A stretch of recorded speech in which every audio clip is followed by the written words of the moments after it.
Suryani dengan akhiran NIM 051. Saya Rizaludinnya dengan akhiran NIM 1045. Saya Fatalia Rizal Solihah dengan akhiran NIM 1045. Kami di sini akan melakukan tugas video untuk memenuhi tugas ujian akhir semester mata kuliah Pendidikan Agama Islam dengan dosen pengampu Bapak Dr. Suwardi, SHI FHI.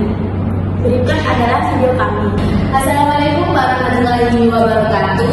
Waalaikumsalam warahmatullahi wabarakatuh. Baik sahabat-sahabat, hari ini kita akan membahas tema yang sangat relevan dengan kehidupan kita, yaitu Islam dan pemberdayaan umat, optimalisasi zakat, infak, sedekah, dan juga wakaf.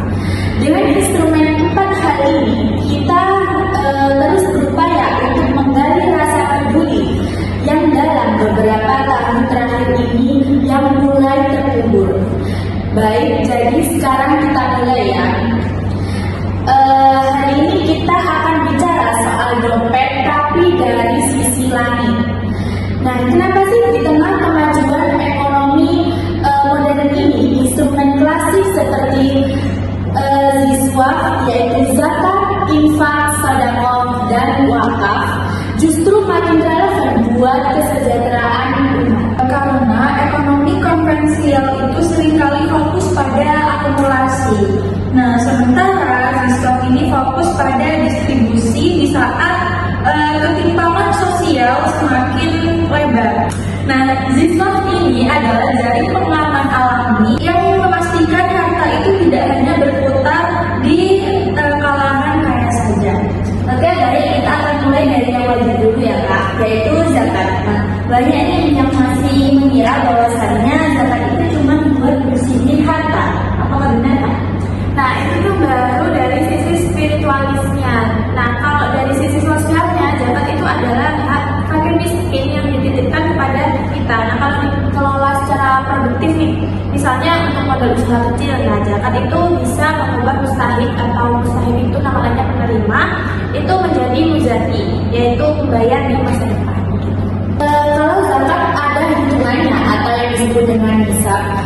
Nah, kalau infak dan sedekah ini kan lebih fleksibel. Seberapa besar pengaruh recehan kita buat umat? Jangan remehkan recehan ya. Sedekah itu seperti pelumas ekonomi. Ia mengisi celah yang tidak terjangkau zakat. Nah, jika zakat itu wajib dan formal, sedekah adalah ekspresi cinta.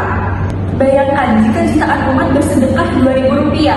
Nah, dampaknya bisa membangun rumah sakit loh. Oke, sekarang yaitu yang lanjutnya yaitu wakaf ya. Soalnya dulu pesannya wakaf itu harus sudah berupa tanah atau kuburan. Sekarang ada wakaf uang, yaitu bisa dijelaskan perubahannya Pak? Nah, betul. Sekarang itu ada yang namanya wakaf tunai. Nah, inti wakaf itu aslinya adalah tahan pokoknya tapi alirkan manfaatnya. Kenapa begitu? Karena uang yang terkumpul itu nanti dikelola secara profesional, lalu keuntungannya itu bisa dipakai untuk seperti contoh kayak beasiswa atau bisa membangun fasilitas umum. Nah, pokok uangnya itu tidak berkurang kan? Ini investasi yang paling cerdas karena pahalanya juga mengalir abadi dan deras. Potensinya besar. Tapi kenapa kemiskinan masih terasa nyata Pak? Apa tantangan terbesarnya? Nah, masalah utamanya ini adalah literasi dan trust. Nah, banyak yang masih suka memberi di jalanan. Memang baik sih, tapi dampaknya itu konsumtif. Artinya habis sekali makan.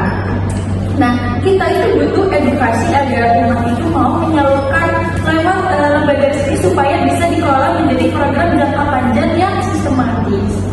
Nah, seperti yang kita tahu, sekarang zamannya kan serba aplikasi.